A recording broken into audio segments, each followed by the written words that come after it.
aku royalti pertama dari buku yang aku tulis tahun 2005 April itu kan terbit, itu langsung aku masukin ke investasi pensiun. Jadi aku tahu banget aku akan pensiun dini, itu aku tahu gitu. Halo teman-teman semua, gue Adera. Kebetulan gue di sini lagi sama bokap gue, Ebit GAD, dan sekarang kita berdua lagi mengunjungi rumah salah satu orang yang bisa disebut apa ya? Mungkin dia komedian, sutradara. Apa lo maunya disebut apa sih sebenarnya? Nggak tahu sih. Pemelihara kucing. Pemelihara kucing. Soalnya kemarin pas orang nanya ke gue juga, lu sebenarnya kerjaannya apa, gue juga nggak tahu. Tapi yang paling lo suka apa sih? Paling gue suka nulis. Oh nulis. Jadi nulis skrip.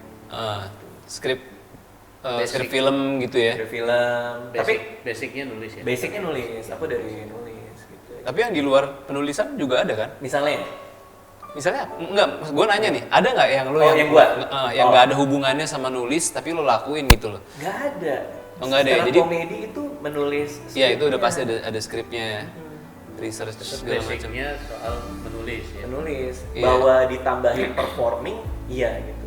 Nah mungkin sama juga ya, kayak musisi kan juga gitu ya. Dia penyanyi, pencipta lagu, ada beberapa jadi produser, Iya. ada Iya. performer. Jadi tangganya itu memang Digeser aja, something, digeser. gitu. Ada hubungannya sama kuliah lo nggak sih? Oh iya kan, gue kuliah politik ya. Iya kan lo kuliah politik. Kenapa kuliah ilmu politik di Universitas Indonesia? Karena pas gue daftar UI, teman-teman gue bilang yang paling gampang lulusnya tuh ilmu politik. Serius gara-gara itu? Kenapa? Oh soalnya cuma bikin makalah-makalah doang gitu. Terus diskusi-diskusi, debat-debat aja. Yang penting lu ini aja, jago ngomong, dia bilang gitu. Bener nih, akhirnya gue masuk dan gue terjebak di situ. Kenapa? Susah ternyata. Ternyata lulusnya lama. Tapi lo kuliah politik nggak pengen terjun di dunia politik? Oh pengen nantinya? Justru karena gue kuliah politik, gue jadi nggak pengen terjun di dunia politik. Masuk jadi YouTuber itu awalnya dari mana? Mungkin kalau dari nulis itu Ilmu juga buat saya itu. ada konteksnya juga ya, nulis untuk diaplikasikan dalam bentuk visual kali ya. Iya. Itu apa ya? Awalnya yang mau di YouTuber. Jadi YouTuber. Kita bisa lihat dari video pertama saya Om Ebit di YouTube adalah saya nari kayak orang bodoh di situ. jadi emang buat Itu berapa tahun lalu? Itu 2009 2010. Aku nyanyi Korea, tapi salah banget ngomongnya, nggak jelas gitu, terus bego-begoan gitu, terus katanya banyak yang nonton. Jadi niatan awal sih emang buat lucu-lucuan gitu, nggak ada penting-pentingnya. Dan waktu itu kan mungkin juga nggak ada nggak ada bayangan bahwa suatu saat YouTube itu jadi sesuatu yang Nggak ada yang tahu, nggak ada yang tahu bahwa ada yang namanya YouTuber bisa beli BMW i8, nggak ada. Atau kayak Ricis, nggak ada yang tahu YouTuber bisa beli rumah gede banget gitu. Zaman dulu kita nggak ada yang kepikiran karena di YouTube memang nggak ada uangnya gitu. Iya. Kita main aja. Tapi kalau bisa tetap maintain di YouTube, maksudnya kalau apa yang membuat lo tuh Pengen upload terus. pengen upload terus gitu? Nah gue nih sekarang ngorek-ngorek nih soalnya. Iya, karena gua memang bereksperimen sebenarnya secara visual gitu. Gini, jadi ini agak dekat nih sebenarnya sama keresahannya. Seorang stand up comedian mungkin sama kayak musisi, mungkin sama kayak seniman lain, itu baru bersuara dengan baik ketika apa yang dia omongin dekat dengan kegelisahannya dia. Pada zaman itu, orang-orang tuh nyanyiin sinetron, dan sinetron itu juga kegelisahan gue pada saat itu. Kenapa kok orang nonton gitu sinetron? Cuman teman-teman gue yang pada nge-tweet segala macem bilang ini tayangan tidak mendidik apa gitu kan.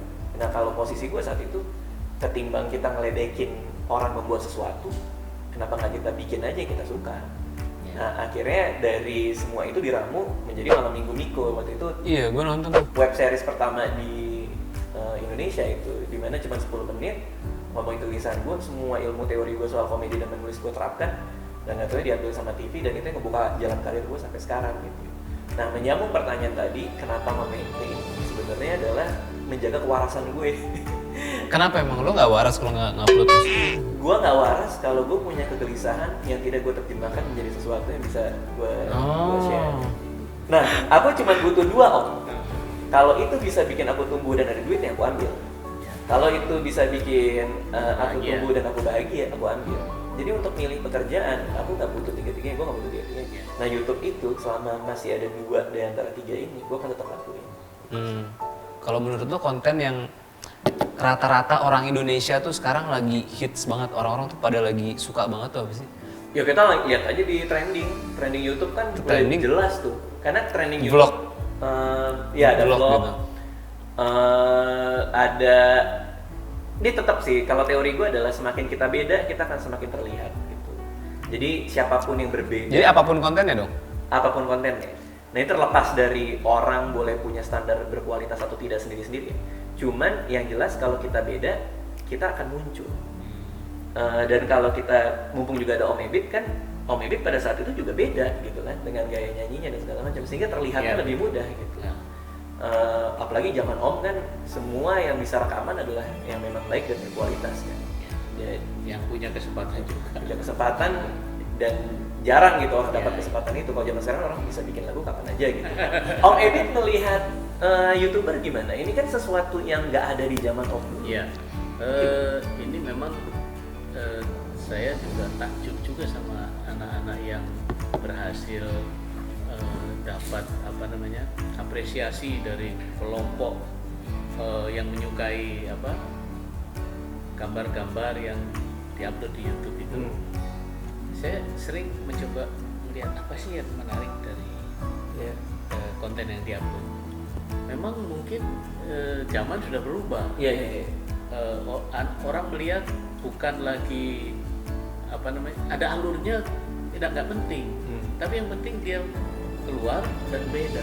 Betul seperti yang Mas Arif bilang tadi. Sekarang ukuran keberhasilan menggait penonton itu jadi bukan tidak simultan dengan konten itu positif, bagus. Jadi ukurannya bukan itu kan. Iya.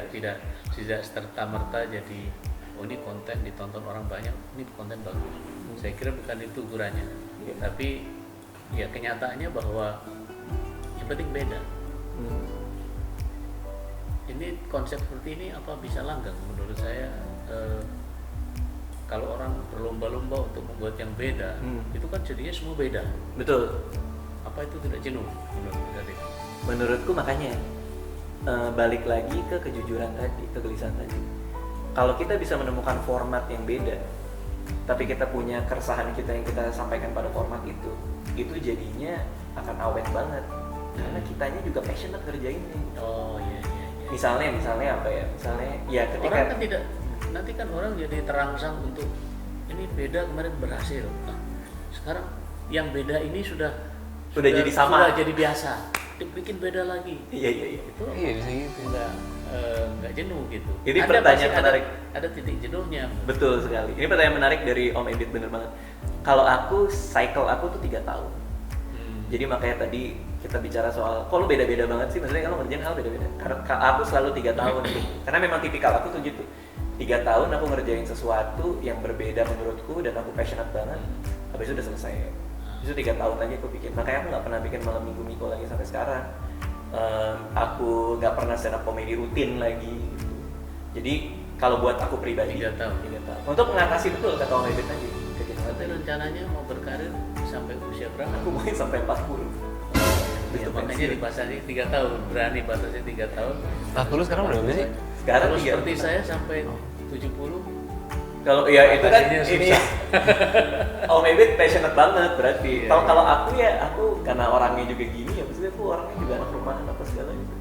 Aku royalti pertama dari buku yang aku tulis tahun 2005 April itu kan terbit.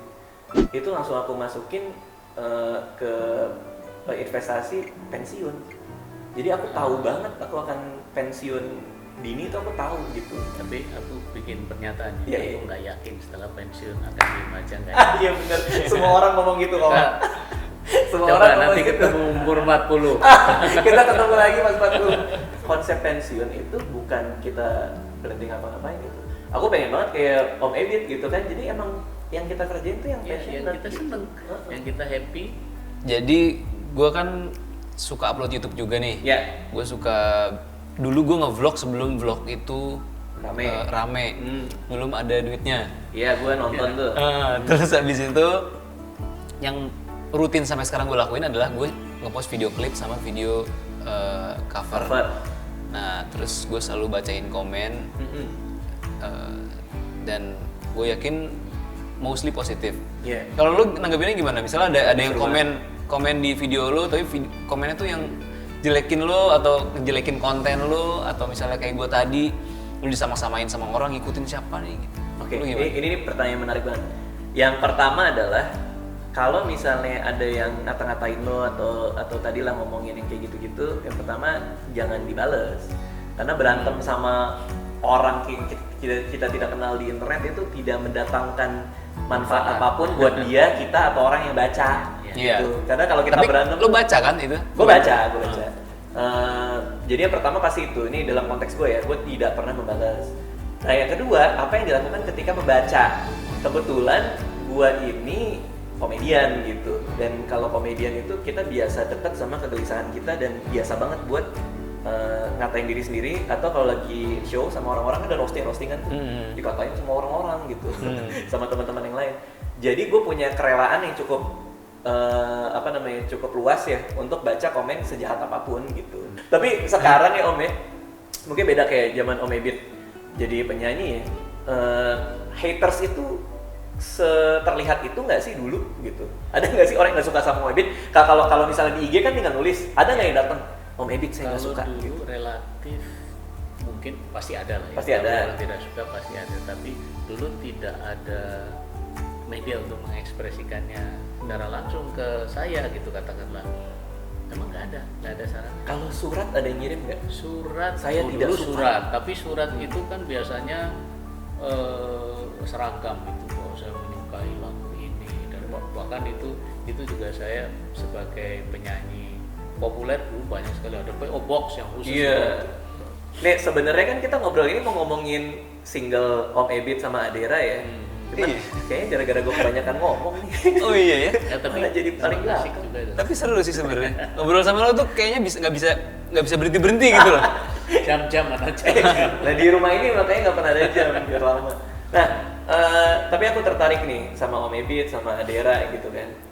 Kita kebetulan juga lagi di channelnya Musika kan. Sebenarnya lagi ada proyek apa sih antara Musika Om Ebit sama Adera? Oh, tengok. Jadi memang saya baru saja merilis single tapi duet dengan Adera. Nah, dia kebetulan punya cara menyanyi yang beda dengan saya. Beda banget. Sebenarnya saya nggak yakin bahwa dia bisa menyanyikan lagu saya dengan tepat, dan orang menganggap oh iya lumayan ini gitu. Lumayan aja saya tadinya nggak yakin. Makanya guys kita ngobrol-ngobrol sama kebetulan dari Musika ini support. Karena saya berkawan dengan teman-teman dari Musika. Kemudian kita ngobrol-ngobrol, oke kita coba aja. Akhirnya dia bikin musiknya, dia nyanyikan lagunya untuk kita renungkan. Pilihan lagu itu memang datang dari kami ya, artinya setelah ngobrol, kalau lagu cinta gampang lah dia pasti bisa. Tapi sekarang challenge-nya adalah jangan lagu cinta. Kalau lagu yang bukan lagu cinta dia berhasil, maka lagu cinta itu nanti ngikut aja, kita bikin lagi gampang. Itu sebenarnya arah yang mau kita raih. Akhirnya kita coba nyanyikan lagu itu dengan aransemen musik yang baru. Nah, kebetulan pas begitu dia ngasih contoh lagunya ke saya, ternyata menurut saya sendiri ini bagus ini. Nah, sekarang tantangannya kan ada di saya. Saya bisa nggak ya mengimbangi cara nyanyinya dia? Tapi aku ngerasa lagu Om Ebit yang itu memang legend banget ya. Maksudnya ngebekas banget di telinga ya. Walaupun terakhir kita ngobrol di tempatku, Om Ebit bilang itu yang lumayan hits kan. Ya, tapi memang pada zaman dulu tidak sehits yang dibayangkan gitu dibanding lagu-lagu yang lain.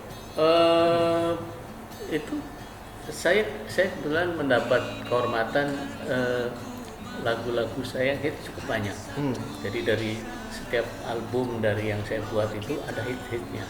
dan itu bahkan ada yang berulang gitu karena ada apa namanya, ada peristiwa bencana itu, ada tsunami misalnya. Oh, iya. Lagu saya dijadikan latar belakang itu untuk membangkitkan gairah orang menyumbang. Itu hit lah. Iya, iya. Mungkin orang jadi inget gara-gara Iya, itu ya. iya. Karena aku juga terngiang-ngiangnya itu ya pada saat yang bencana apa segala macam itu memang dinyanyikan juga. Iya. Lagu yang tipikalnya itu kan ada 3. Satu, Berita Pada Kawan, itu yang sangat hits. Iya, Berita Pada itu Kawan. orang kalau orang mengenalnya Rumput yang Bergoyang. Rumput yang bergoyang. Itu Atau perjalanan ini. perjalanan ini. Ya banyak dong semuanya aja om bilang om. Enggak, itu orang mengenalnya dengan Mengenalnya itu dengan sebutannya. lagu itu. Iya, Terus iya. yang kedua, Untuk Kita Renungkan Ini yang saya nyanyikan duet, dan yang ketiga, Masih Ada Waktu. Oke. 3 lagu itu memang ya jenisnya seperti itu. Oke. Nah, sekarang sebagai orang yang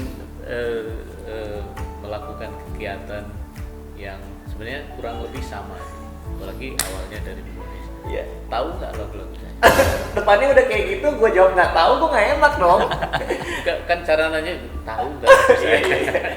Nah om, yang aku tahu yang lagu yang sama Adira tadi yang kita harus telanjang supaya benar-benar bersih. Cuman bagian itu aja yang teringat di kepalaku. Nah kadang-kadang kebanyakan lagu-lagu yang aku tahu refnya gitu, tapi depannya harus dipantik Saya nggak dulu. peduli mau ref, mau koda, mau apa. Coba nyanyikan deh potongan itu. Terus ada satu lagi, saya nggak peduli nadanya. Oke. Mau fals, saya juga termasuk manusia yang sering fals, jadi nggak apa-apa. Oke. Oke, apa coba? Kita mesti telanjang dan benar-benar bersih. Ini lagunya diganti loh. Versi terbaru. Iya, siap. Thank you, Dad. Thank you. Oke gitu guys, thank you banget semuanya, thank you banget Om, enggak deh kita seumuran nih. Thank you banget Raditya Dika, thank you banget udah mau Siap, thank you, Om. thank you. udah mau disambangi rumahnya, udah mau ini, digangguin ini, bentar ya sama kucingnya juga. Teman-teman semua jangan lupa buat subscribe channel Musika Studio. Jangan lupa like, comment, share, subscribe, apapun itu yang ada di situ dipencet loncengnya itu loh. Yang ada loncengnya dipencet, dan jangan lupa juga buat subscribe YouTube-nya Raditya Dika karena ntar ada video yang kita juga di situ ya nggak sih? Iya, kita Kamu juga. punya channel YouTube? Iya, jadi kalau mau channel saya juga boleh ya, ada Raega ya di itu juga. Terus kalau mau lihat saya di situ juga bisa. Oke. Oke teman-teman semua, sampai jumpa di lain waktu. Bye bye.